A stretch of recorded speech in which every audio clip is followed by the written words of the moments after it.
தொற்று நோய்களிலிருந்து இளைய தலைமுறையினரை பாதுகாக்க என்ன செய்ய வேண்டும் என்பது குறித்து மக்களிடையே விழிப்புணர்வு ஏற்படுத்தும் வகையில் தமிழ்நாடு பொது சுகாதாரத்துறை ஒரு முன்னெடுப்பை எடுத்துள்ளது. அது என்ன பார்க்கலாம்.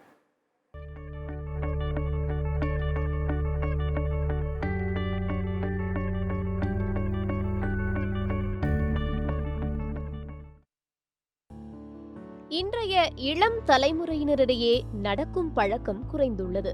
வீட்டின் அருகில் இருக்கும் கடைக்கு செல்வதற்கு கூட இருசக்கர வாகனங்களில் தான் செல்கின்றனர். வளர் பருவத்திலேயே நடக்காவிட்டால் 30 வயதுக்கு மேல் நீரிழிவு, இதய பாதிப்பு உள்ளிட்ட நோய்களால் பாதிப்பு ஏற்பட அதிகம் வாய்ப்புள்ளதாக மருத்துவர்கள் தரப்பில் சொல்லப்படுகிறது.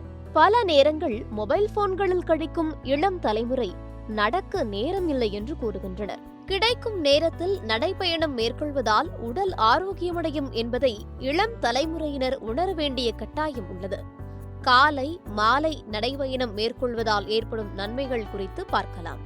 காலை நடைபயிற்சி மேற்கொள்வதால் அன்று முழுவதும் நாம் சுறுசுறுப்பாக உணர முடியும்.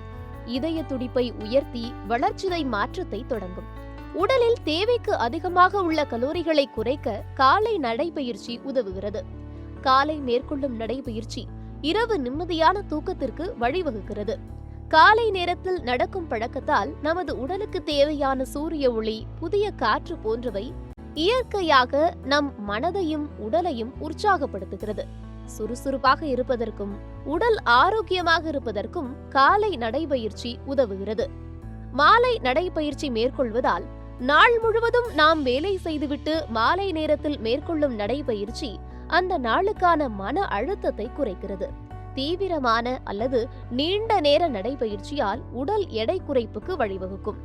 மாலை நேர நடைபயிற்சி செரிமானத்திற்கு உதவுகிறது. இரவு உணவிற்கு பிறகு நிதானமாக நடப்பது உடல் உணவை செரிமானம் அடையச் செய்ய உதவுகிறது. காலை நடைபயிற்சி மேற்கொள்ள சிரமம் உள்ளவர்கள் மாலை நேரம் நடைபயிற்சி மேற்கொள்ளலாம். இந்நிலையில் இளைய தலைமுறையினரிடம் குறைந்து வரும் நடக்கும் பழக்கத்தை ஊக்குவிக்கும் வகையில் விறுவிறு நடையால் ஏற்படும் 20 நன்மைகள் குறித்த செயல் திட்டத்தை தமிழ்நாடு பொது சுகாதாரத்துறை தொடங்கியுள்ளது. உலகளவில் இதய பாதிப்பு, பக்கவாதம், புற்றுநோய், நாள்பட்ட சுவாச பிரச்சனை உள்ளிட்ட நோய்களால் ஆண்டுக்கு 4.1 கோடி பேர் உயிரிழப்பதாக உலக சுகாதார நிறுவனம் தெரிவித்துள்ளது. தமிழ்நாட்டில் ஆண்டுதோறும் 1 லட்சத்திற்கும் மேற்பட்டோர் பாதிக்கப்படுவதாகவும் அதில் 70,000த்திற்கும் மேற்பட்டோர் உயிரிழப்பதாகவும் புள்ளி விவரங்கள் தெரிவிக்கின்றன. 2030ஆம் ஆண்டிற்குள் தொற்றா நோய்களின் எண்ணிக்கை அதிகரிக்கும் என்று மருத்துவ நிபுணர்கள் எச்சரிக்கை விடுத்துள்ளனர். இதனால் தமிழ்நாட்டில் இளம் தலைமுறையினரிடம் தொற்றா நோய்களை கட்டுப்படுத்தும் விதமாக விறுவிறு நடையால் ஏற்படும் 20 நன்மைகள் குறித்த விழிப்புணர்வு செயல் திட்டத்தை பொது சுகாதாரத்துறை செயல்படுத்தியுள்ளது.